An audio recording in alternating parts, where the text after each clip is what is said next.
Knowledge academy science coaching के YouTube channel में आप लोगों का स्वागत है। और हम लोग पढ़ रहे थे केमिस्ट्री का चैप्टर 9 चल रहा था कोऑर्डिनेशन कंपाउंड। इसका आज 14th लेक्चर होगा और देखिए 30th लेक्चर तक हम लोगों ने जो है कुछ डिफिनेशंस भी पढ़े, कुछ कंसेप्ट भी पढ़े।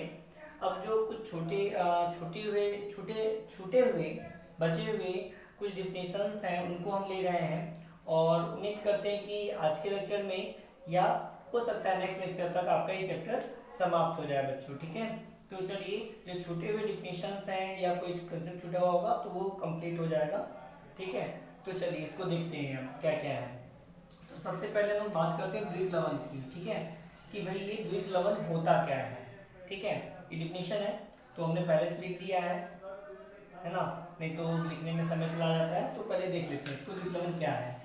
तो दो सरल लवणों से बने जलीय विलयन के क्रिस्टलीकरण के फलस्वरूप बने यौगिक को द्विक लवण कहा जाता है। ठीक है, अब देखिए यहाँ पर वर्ड्स की अगर बात करें तो यहाँ पर आपको लगभग सारे वर्ड्स क्लियर होंगे। भाई दो सरल लवण बोला, बताया आपको, से बने जलीय विलयन, तो भाई जलीय विलयन है के क्रिस्टलीकरण से, यानी कि क्रिस्टलीकरण अब क्या होता है इसको समझना है। ठीक है, देखिए क्रिस्टलीकरण, ठीक है, ये एक प्रक्रिया है, क्रिस्टल बनाने की एक प्रक्रिया है क्रिस्टलीकरण। ठीक है, तो इस क्रिस्टलीकरण की प्रक्रिया के द्वारा क्या करते हैं, ठीक है, हम लोग इन दो सरल लवण से जो जलीय विलयन प्राप्त होता है उसके क्रिस्टलीकरण के द्वारा हम लोग को एक यौगिक प्राप्त होता है, यानी कि एक प्रक्रिया के थ्रू हम इस विलयन को गुजारते हैं। ठीक है, तो वही प्रक्रिया जो है वो क्रिस्टलीकरण कहलाती है। जिस प्रक्रिया के थ्रू हम दोनों सरल लवणों के बने जलीय विलयन को गुजारते हैं उस प्रक्रिया को हम क्रिस्टलीकरण कहते हैं। और जब उसका क्रिस्टलीकरण होता है तो हमको एक यौगिक प्राप्त होता है। तो क्रिस्टलीकरण में होता क्या है, क्रिस्टलीकरण में हमें क्रिस्टल के रूप में ये यौगिक प्राप्त होता है। किसके रूप में, क्रिस्टल के रूप में। और जब बात करते हैं क्रिस्टल के रूप में तो क्रिस्टल आप लोगों ने पढ़ा है बच्चों, कहाँ पढ़ा है, तो सॉलिड स्टेट में आप लोगों ने क्रिस्टल पढ़ा है। जैसे सॉल्ट क्या है, नमक, यानी कि जो हम लोग NaCl की बात करते हैं वो एक प्रकार का क्रिस्टल है। KCl क्रिस्टल है। ठीक है, तो क्रिस्टल अब समझ गए होंगे आप लोग। तो वही, तो ये जो यौगिक प्राप्त होता है ये क्रिस्टल के रूप में प्राप्त होता है, एक सॉलिड के रूप में, लिक्विड फॉर्म में भी हो सकता है, लेकिन हमें ये जो प्राप्त होता है सॉलिड के फॉर्म में भी प्राप्त होता है। ठीक है, और जो यौगिक प्राप्त होता है उसी को हम क्या कहते हैं, द्विक लवण, यानी कि डबल सॉल्ट कहते हैं। ठीक है, क्योंकि ये किससे बना है, दो सरल लवणों से बना होता है। तो समझते हैं कैसे क्या होता है। जैसे हम लोग एग्जाम्पल में क्या करते हैं, दो लवण ले लेते हैं। एक लवण हमने ले लिया K2SO4। ठीक है, अब ऐसा नहीं कि सभी लवण जो है द्विक लवण बनाएंगे, ऐसा नहीं है। कुछ लवण ही मिल करके द्विक लवण बनाते हैं, डबल सॉल्ट बनाते हैं। ऐसा नहीं कि सारे लवण जो है कोई भी दो लवण ले लिए और तो वो डबल सॉल्ट बना देगा, ऐसा नहीं होता है। ठीक है, कोई ही सरल लवण आपस में मिल करके फिर उनका क्रिस्टलीकरण होने के बाद जो यौगिक प्राप्त होता है वो द्विक लवण, यानी कि द्विक लवण हमें प्राप्त होता है। ठीक है, किसी तो उसी में से हमने एक एग्जांपल लिया K2SO4 का। ये एक लवण है, ठीक है, जो कि एक एक्वस फॉर्म में होगा। दूसरा जो है एक और है Al2SO4 ठीक है, ये दोनों लवण है, ये भी लवण है, ठीक है, और ये भी लवण है। और ये दोनों के दोनों कैसे लवण है, ये दोनों के दोनों सरल लवण है। अब क्या हुआ इन दोनों सरल लवण का, इन दोनों सरल लवण को जब हमने मिला दिया, ये भी एक्वस फॉर्म में है, ये ध्यान रखिएगा, एक्वस के फॉर्म में। एक्वस फॉर्म आप लोग समझते होंगे, इसका मतलब है एक्वस, AQUOUS एक्वस। और एक्वस का अर्थ होता है जलीय, यानी कि ये प्योर नहीं है, ये इसमें जल मिला हुआ है, यानी K2SO4 कंपाउंड के साथ साथ जल भी है मौजूद। यहाँ भी Al2SO4 के साथ साथ क्या है, जल मौजूद है। ठीक है, तो ये जलीय विलयन लिया है हमने। ठीक है, अब इन दोनों का जलीय विलयन समझ गए होंगे ना। जैसे आप थोड़ा सा नमक लीजिए, उसको पानी में मिला दीजिए तो वो क्या हो गया, NaCl का एक्वस सॉल्यूशन हो गया बच्चों। ठीक है, भाई आपने क्या लिया, एक गिलास पानी लिया और उसमें आपने एक चम्मच जो है, ठीक है, एक चम्मच आपने इसमें NaCl डाल दिया। ठीक है, तो ये NaCl डाल, तो यहाँ पर जो आपको विलयन मिला तो ये विलयन कैसा था, ये विलयन कैसा था, अगर आपसे कोई पूछेगा तो ये कैसा विलयन है, जलीय विलयन है। तो वही बात यहाँ पर भी है। तो क्लियर जलीय विलयन, एक्वस का मतलब क्लियर है। अब आगे बढ़ते हैं। तो इन दोनों को जब मिलाएंगे तो क्या प्राप्त होगा, हमको एक मिश्रण प्राप्त होगा। क्या प्राप्त होगा, मिश्रण। ठीक है, बात क्लियर हो रही ना, हमें क्या प्राप्त हुआ, मिश्रण प्राप्त हो गया। अब इस मिश्रण को हम क्या करेंगे, ये जो प्रक्रिया हमने बताई क्रिस्टलीकरण की प्रक्रिया यानी कि क्रिस्टल बनाने की प्रक्रिया, तो उससे गुजारेंगे। अब मिश्रण को हम लोग क्या करेंगे, मिश्रण का क्रिस्टलीकरण करेंगे। ठीक है, क्रिस्टलीकरण। तो क्रिस्टलीकरण जब करेंगे इसका हम, तो इस मिश्रण का, तो हमको क्या प्राप्त होगा, हमको प्राप्त होगा K2SO4 into Al2SO4 whole 3 into 24H2O। ठीक है, तो ये जो कंपाउंड हमको प्राप्त हुआ, ये किसके रूप में प्राप्त होगा, क्रिस्टल के रूप में। ठीक है, किसके रूप में प्राप्त होगा, क्रिस्टल के रूप में। और आपको अगर हम बता दें कि ये जो कंपाउंड आप देख रहे हो ना, ये जो आप कंपाउंड देख रहे हो, ये क्रिस्टल के रूप में प्राप्त होता है। और कैसे ये, अब ये कौन सा क्रिस्टल है, अब कैसे है, कैसा है ये कंपाउंड, आप लोग सब जानते हो, सब देखे हुए हो।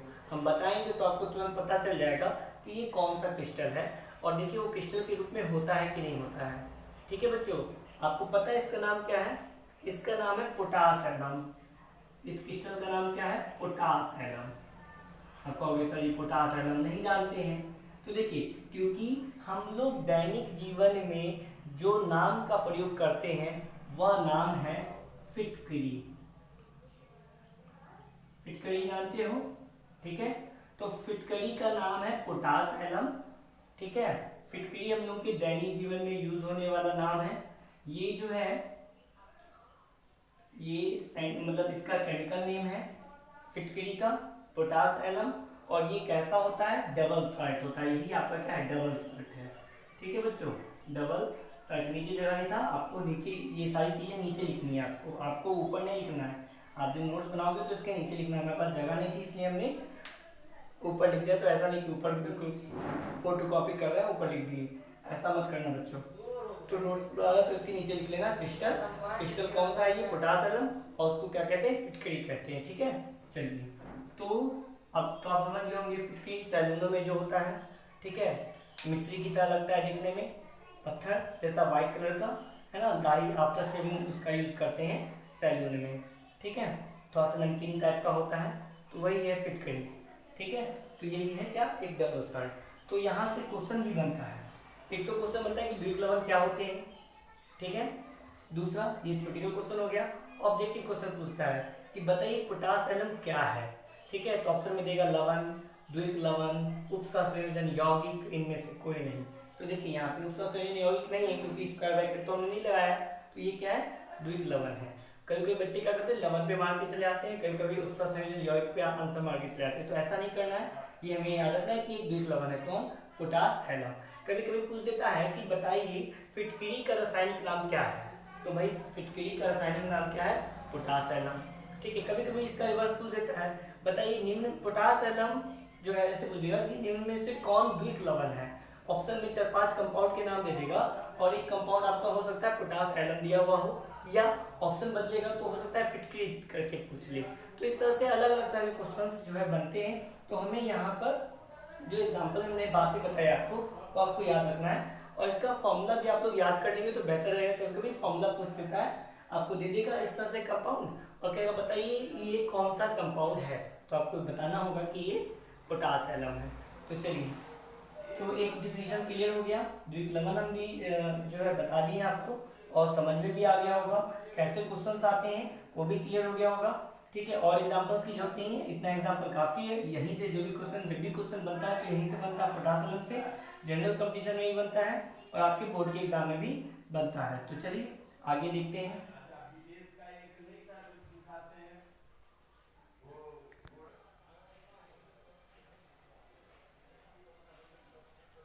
ठीक है बच्चों, देखिए नेक्स्ट टॉपिक जो हम लोग का है चिलेशन। इसे किलेशन भी कहा जाता है। ठीक है, कुछ बुक्स में चिलेशन लिखा रहता है हिंदी में, कुछ बुक्स में किलेशन लिखा रहेगा, कुछ टीचर इसे चिलेशन पढ़ते हैं, कुछ किलेशन पढ़ते हैं, तो हमें ध्यान रखना है कि दोनों हम पढ़ सकते हैं। इंग्लिश बस एक ही होता है, ये सही है। तो बस इसी में थोड़ा सा कंफ्यूजन के कारण जो है सी एच से च, सी एच से क, इसी के चक्कर में थोड़ा सा लोग कभी ये और कभी ये अलग अलग जगह के अलग अलग लोग अलग अलग तरह से प्रोनाउंसिएशन करते हैं इसका, ठीक है। और आपको जो ठीक लगे आप करो, ठीक है। बस आपको ध्यान दो रखना कि चिलेशन और क्लेशन दोनों एक ही चीज़ है, क्योंकि कभी बच्चे इसमें कंफ्यूज जाते हैं। चिलेशन बता दो उनको तो क्लेशन में कंफ्यूजन, क्लेशन बता दो चिलेशन में कंफ्यूजन, ये कंफ्यूजन नहीं होना चाहिए। आगे देखते हैं हम, ये है क्या, इसको समझना है, इसे जानना है, ये हमारे लिए जरूरी है। तो देखिए है क्या चिलेशन, ये भी बोर्ड के एग्जाम में क्वेश्चंस बनते हैं कि चिलेशन क्या होता है, चिलेशन से आप क्या समझते हैं, ठीक है। और उसके कुछ एग्जाम्पल से भी क्वेश्चन आते हैं, तो चलिए देखते हैं।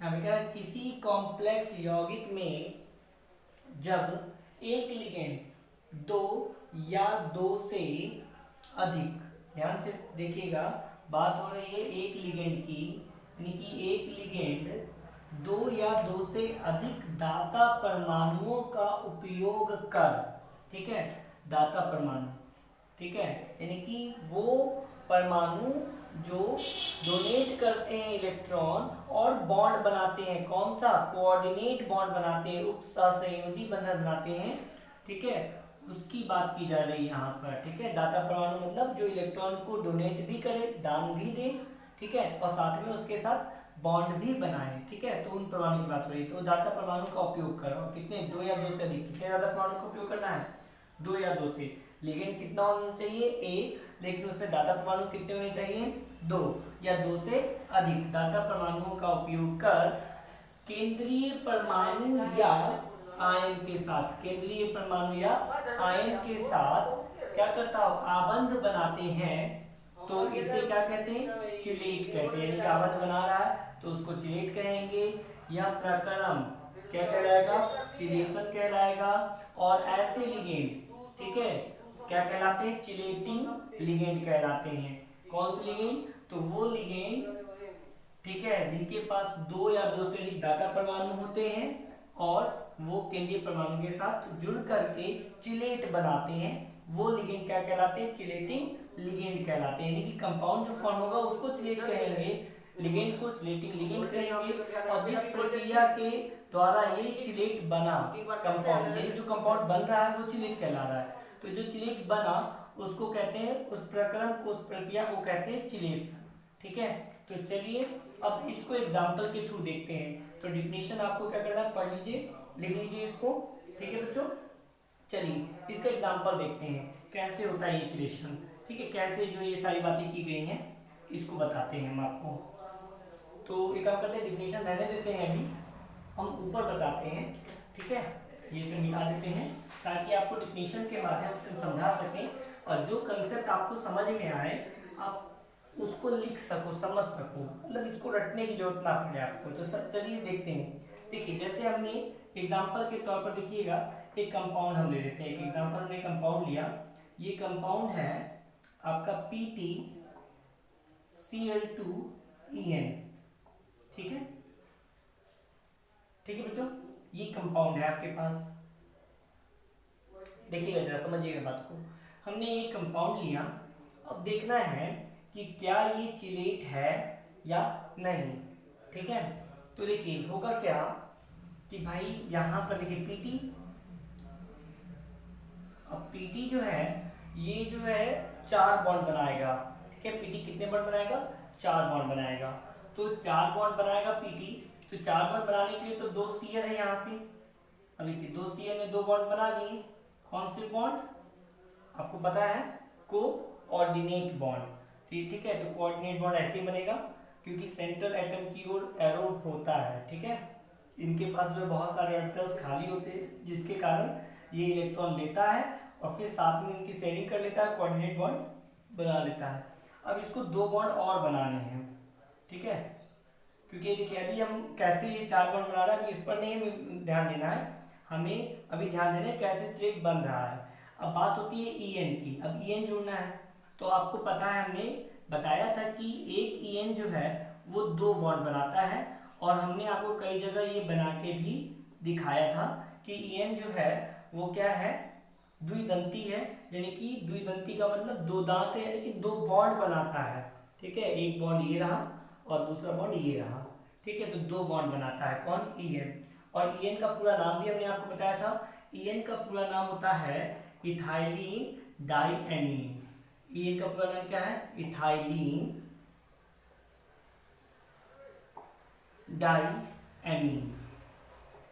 ठीक है, अब हमने इसके लिए जो है क्या बताया था आपको कि इथाइलिन और डाइएमीन। देखिए आपको बिल्कुल, आपको थोड़ा सा टफ लग रहा होगा लेकिन टफ बिल्कुल नहीं है, बिल्कुल आसान सा इसका स्ट्रक्चर है। अब इसका स्ट्रक्चर कैसे बनाएंगे, तो देखिए इथाइलिन कह रहा है, तो इथाइलिन का मतलब देखिए इथ लगा हुआ है तो दो कार्बन होंगे ही, और इथाइल है और उसके बाद इन भी है।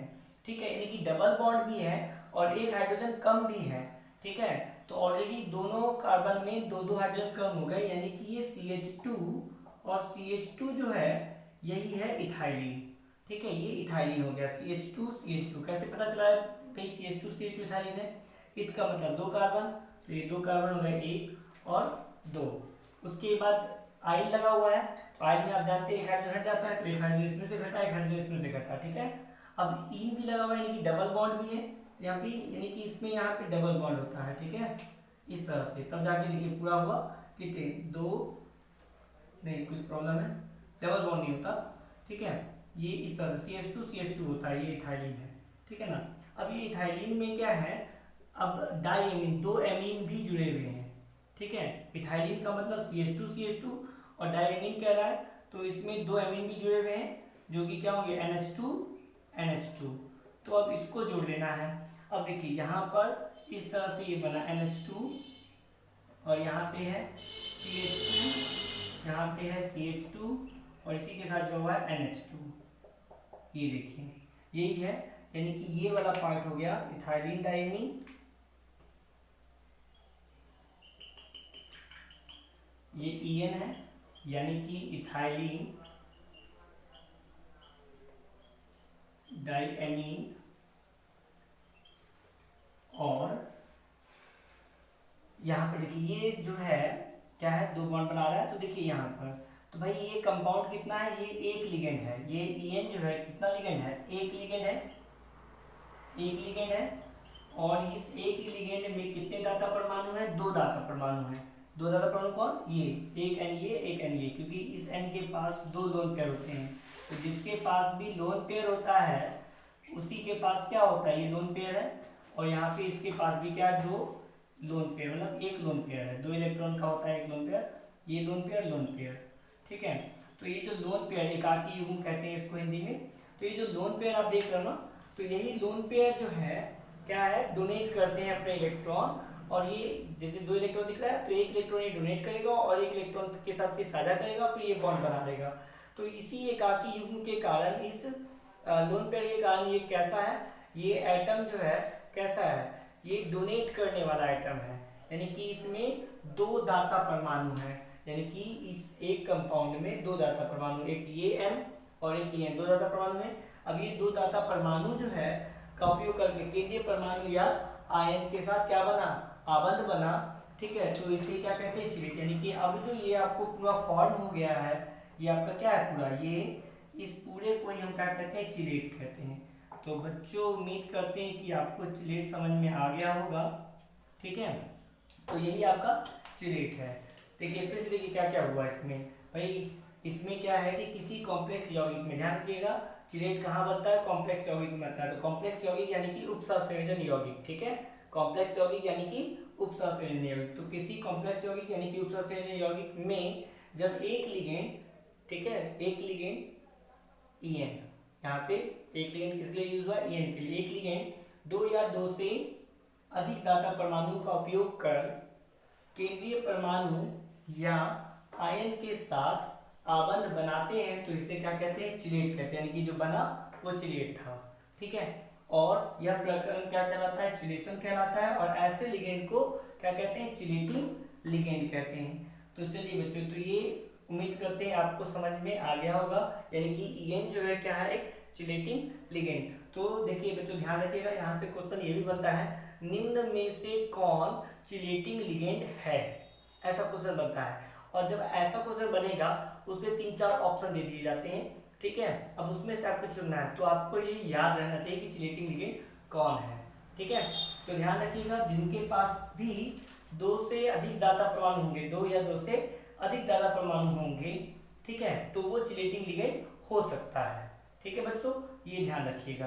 तो चलिए एक काम करते हैं कि एक तो लिगेंड हमको पता चल गया कि ये चिलेटिंग लिगेंड है, ठीक है। तो हम लोग क्या करते हैं कि एक दो एग्जांपल और देख लेते हैं जिससे हमें पता चल जाए। और आपके बोर्ड के एग्जाम की अगर हम बात करें तो बोर्ड के एग्जाम में जितना हम बताएंगे उतने में से ही आएगा बच्चों, तो इसलिए ज़्यादा परेशान नहीं होना है, आपको 1-2 बार पढ़ लेना है, ठीक है।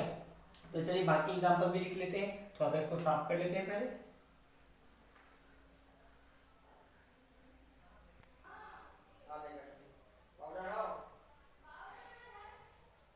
ठीक है बच्चों, देखिए ये जो है एग्जाम्पल है इनके चिलेटिंग लिगेंड के, तो इन्हें आप लिख लीजिए, ठीक है। और इसमें देखिए ये जो है इसका नाम है कार्बोनेट आयन, ये होता है, ये इसका स्ट्रक्चर है, ये है CO3 2-, ठीक है। यहाँ पर हमने लिख दिया है ये कैसा है, द्विदंती है, यानी कि हमें बताया आपको कि जो चिलेटिंग लिगेंड होते हैं वो द्विदंती भी हो सकते हैं, क्योंकि पहले परिभाषा में लिखा 2 या 2 से अधिक, ठीक है, दाता परमाणु वाले। तो 2 दाता परमाणु होंगे तो द्विदंती होगा, 3 दाता परमाणु होंगे तो त्रिदंती होगा, 4 दाता परमाणु होंगे तो चतुर्दंती होगा, 5 दाता परमाणु होंगे तो पंचदंती होगा, 6 दाता परमाणु होंगे तो खसदंती होगा। तो इस तरह से यानी कि जितने भी दाता परमाणु होंगे वो उतना दंती होगा, ठीक है। तो ध्यान रखना है आपको, ठीक है। तो यहाँ पर हमने कुछ एग्जाम्पल जो लिखे हैं वो आपको हमने बता दिए, और इन एग्जाम्पल से क्वेश्चन, ऑब्जेक्टिव क्वेश्चन बहुत सारे बनते हैं, कंपटीशन में भी बनते हैं, आपके नीट के एग्जाम में भी बहुत सारे क्वेश्चन बनते हैं इससे, और साथ में क्या बोर्ड के एग्जाम में भी क्वेश्चन बनते ही हैं इससे, ठीक है, ऑब्जेक्टिव क्वेश्चन। तो पूछ देता है ऐसे कि कार्बोनेट आयन जो है वो कैसा लिगेंड है, द्विदंती है, त्रिदंती है, ऐसा पूछ देता है, ठीक है। या कैसा चिलेटिंग लिगेंड है, तो द्विदंती चिलेटिंग लिगेंड है, त्रिदंती चिलेटिंग लिगेंड है, तो ये जो है हमें ध्यान रखना है। और ये हमने पहले भी आपको लिखा था जब लिगेंड बताया था हमने, तो जहाँ पर हमने बताया था आपको लिगेंड के बारे में कि ये द्विदंती है, त्रिदंती है, बस वही चीजें फिर से हमने लिखा है, ठीक है। बस यहाँ पर ये है कि वहां पर जो हमने लिखाया था वहां पर के जितने भी लिगेंड हैं तो वो सभी के सभी चिलेटिंग लिगेंड हो चाहे नहीं, लेकिन यहाँ पर जितने भी एग्जाम्पल हमने लिखवाए हैं वो सभी के सभी क्या है, चिलेटिंग लिगेंड हैं। तो आपको ये एग्जाम्पल फिर से एक बार लिख लीजिए, कुछ जाता नहीं है, पढ़ लीजिए इसको एक बार, हम सारा का नाम बता देते हैं कि क्या क्या है। ये है कार्बोनेट आयन CO3 2-, इसका आवेश होता है 2- का, और ये कैसा लिगेंड है, द्विदंती चिलेटिंग लिगेंड है। उसके बाद ये ऑक्सलेट आयन C2O4 2-, देखिए C2O4 और 2-, इसका आवेश होता है 2- का, ठीक है। तो ये भी एक द्विदंती चिलेटिंग लिगेंड है। और उसके बाद अगर बात करें यहाँ पे ऑर्थोफिनेथ्रोलीन, इसका स्ट्रक्चर हमने नहीं बनाया क्योंकि इसका स्ट्रक्चर थोड़ा सा कॉम्प्लिकेटेड है, थोड़ा सा बड़ा है, तो वैसे स्ट्रक्चर क्योंकि पूछा नहीं जाता तो उसके लिए आपको परेशान नहीं होना है। इसको शॉर्ट फॉर्म में पीएच कहते हैं, ठीक है। ये कैसा, ये भी द्विदंती लिगेंड है। अब देखिए यहाँ पर हमने अगर आपके देखिए यहाँ पे कोई आवेश नहीं दिया है तो इसका मतलब इसके ऊपर कोई आवेश नहीं, ये कैसा होता है, उदासीन। जैसे EN कैसा है, उदासीन है, उसके ऊपर कोई आवेश नहीं है। लेकिन अगर पूछा जाए कि वो कैदंती लिगेंड है तो आपको बता देना है कि वो द्विदंती लिगेंड है। अभी जैसा कि हमने बताया क्योंकि इसमें 2 N है और दोनों के दोनों N कैसे दाता परमाणु है। अगर देखिए ethylene diamine tetra acetate ion यानी कि EDTA-4, यानी कि इसका आवेश जो है वो -4 है, और ये खसदंती यानी कि हेक्साडेंटेट लिगेंड है, ठीक है, ये ध्यान रखना है आपको। तो उसके बाद है नेक्स्ट है डाईएथिलीन ट्राइएमीन, ये कैसा लिगेंड है, त्रिदंती है। फिर यहाँ पर देखिए डाईएथिलीन है तो एथिलीन न्यूट्रल है तो डाईएथिलीन भी न्यूट्रल ही होगा। ट्राइएमीन, भाई एक एमीन जब न्यूट्रल है तो भाई तीनों एमीन भी न्यूट्रल होंगे। फिर ट्राईएथिलीन टेट्राएमीन, भाई 3 एथिलीन हो गया तो क्या ये आवेश हो जाएगा, नहीं, ये भी उदासीन ही जाएंगे, ये भी उदासीन, ये भी उदासीन, लेकिन ये त्रिदंती और ये चतुष्दंती है, ठीक है बच्चों। तो इस तरह से आपको ध्यान रखना है। ऐसे क्वेश्चन हम आपको एक बार बताते हैं क्या क्या क्वेश्चन बनता है। एक क्वेश्चन ऐसे बनेगा, जैसे दे देगा क्या बताइए ऑर्थोफिनेथ्रोलीन वो क्या दंती लिगेंड है, तो आपको बता देना द्विदंती लिगेंड है। या पूछ देगा कि ऑर्थोफिनेथ्रोलीन पर कितना आवेश होता है, तो आपको बता देना है 0 आवेश होता है। पूछ देगा EDTA के ऊपर कितना आवेश होता है, तो -4 होता है। पूछ देगा EDTA जो है कितना दंती लिगेंड है तो चतुष्दंती लिगेंड है, सॉरी खसदंती लिगेंड है, या कभी कभी ये जो इंग्लिश में हमने लिखा है हेक्साडेंटेट, तो हिंदी मीडियम वाले बच्चों के लिए क्या है कि वो कभी कभी ये हेक्साडेंटेट जो है ना ऐसे ही एग्जाम में दे देता है ऑप्शन हेक्साडेंटेट, यानी कि आपको खसदंती नहीं लिख करके ऑप्शन में ये जो हेक्साडेंटेट इंग्लिश वर्ड है इसी को हिंदी में लिख करके पूछ लेता है, तो इसलिए इंग्लिश वर्ड भी आपको याद रहना चाहिए, तो आप इसको नोट कर लीजिए, ठीक है। और बाकी देखते हैं अगली क्लास में कुछ बचा होगा टॉपिक तो उसको कंप्लीट करा देंगे, और अगर टॉपिक सारे कंप्लीट हो गए होंगे, ठीक है बच्चों, तो हम लोग क्या करेंगे कि कुछ वन लाइनर पॉइंट्स लिखेंगे जिससे कि बहुत सारे ऑब्जेक्टिव क्वेश्चंस जो हैं बनते हैं, ठीक है, तो वो थ्योरी में हमें नहीं मिल पाते हैं, या थ्योरी में अगर होते हैं तो हम लोग को समझ में नहीं आता कि थ्योरी से वो वन लाइनर कैसे निकलेंगे, कैसे बनेंगे, तो हम लोग क्या करेंगे कुछ पहले थ्योरी बची होगी, अगर कोई टॉपिक बचा होगा तो उसको कर लेंगे, नहीं बचा होगा तो हम लोग वन लाइनर पॉइंट्स कर लेंगे, ताकि हमें ऑब्जेक्टिव में क्या हो, ऑब्जेक्टिव बनाने में हमें मदद मिल सके। तो आज के लिए इतना ही देते हैं बच्चों, ठीक है, आज के लिए इतना ही, धन्यवाद। और जिन्होंने भी चैनल हमारा सब्सक्राइब नहीं किया है तो सब्सक्राइब कर लें हमारा चैनल, थैंक यू।